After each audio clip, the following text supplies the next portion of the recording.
తిట్టాను కదా ఇక రాడేమో అనుకుంటే ఉషస్సులా నవ్వుతూ వస్తాడు. మెచ్చుకున్నాను కదా తానే వస్తాడనుకుంటే దీపాలారిన చీకట్లో మాయమైనట్లు మళ్ళీ కనిపించాడు. ఏమిటి అలా చేస్తావంటే తిట్టారా మెచ్చారా చూడను, మాటల్లో ఆర్ద్రత ఉందా లేదా చూస్తానంటాడు. నీకు ఉపయోగం మాట్లాడంటే మాటలు రానట్లు ఉంటాడు. ఎవరైనా దుఃఖంలో ఉంటే వెళ్ళి మరీ ఎన్నో కబుర్లతో ఓదార్చుతాడు. మన తప్పులకి కోపం వస్తే తాటాకు మంటలా భగ్గుమంటాడు. అంతలోనే చల్లారి నాలో నీలో సౌందర్యం మాత్రమే ఉండాలంటాడు. మంచి ఎవరిలో కనిపించినా మహా సంబరపడిపోతాడు. మనం మంచి వైపు నడిస్తే ఆనందాశ్రువులు రాల్చి దీవిస్తాడు. బలము, ధనము, పదవి, తెలివి, పేరు, మనిషి, స్నేహితుల, యజమానుల అని అడుగుతుంటాడు. అవి ఎక్కువైన చోట ఊపిరాడలేమంటాడు. దయ ఉంటే చాలంటాడు. దయ కన్నా తెలివేది, బలమేది ఆలోచించమంటాడు. దయ కన్నా సుఖమేది, సౌందర్యమేది ప్రశాంతంగా చూడమంటాడు. దయగల వారు ఎవరైనా పరిచయమే లేకపోయినా తనవారంటారు. దయ ఉంటే ఓడిపోతామంటే దయ లేకపోవడమే ఓడిపోవడం అంటారు.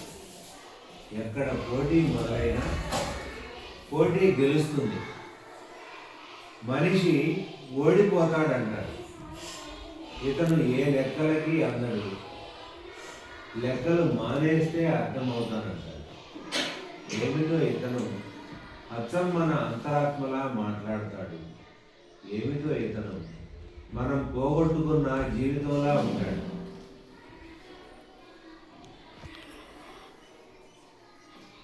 గాయపడినప్పుడు అకస్మాత్తుగా గాయపడతాము. మన ప్రాణం నింపి విడిచిన మాటని ఎవరో తేలిక నవ్వుతో చెరిపేస్తారు. పగటి కలలో గాలిపటంలా తేలుతున్నప్పుడు ఎవరిదో అరుపు దారమై లాగేస్తుంది.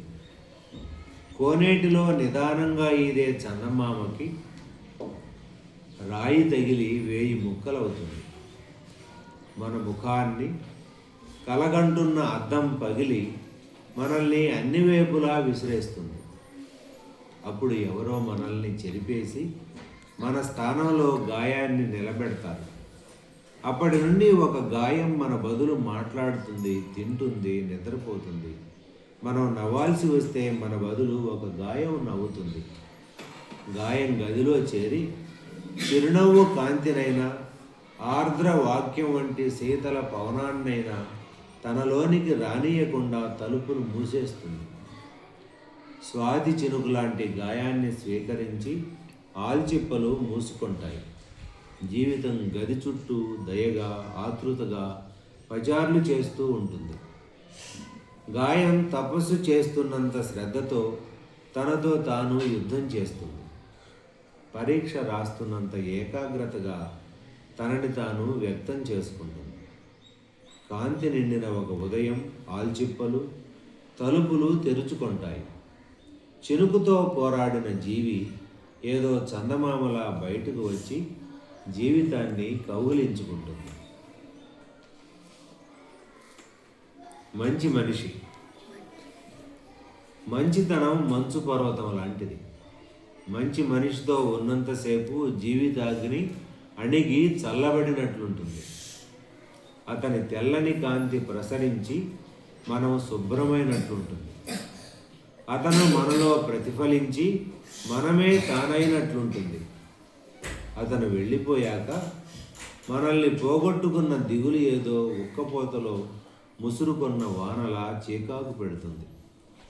వేసవి పగలు లాంటి దయారహితమైన ప్రపంచంలో తాను కనుమరుగవుతూనే తరగని మంచులా ఎలా ఉన్నాడనే ప్రశ్న స్నేహితుడిలా పలకరించి వెళ్ళిపోతుంది. ఏమీ వద్దు, మంచితనం చాలని ఎవరంటారు? మంచిలా మినహా మరోలా మిగలటం కుదరని, కాంతిలా మినహా మరోలా మిగలటం కుదరని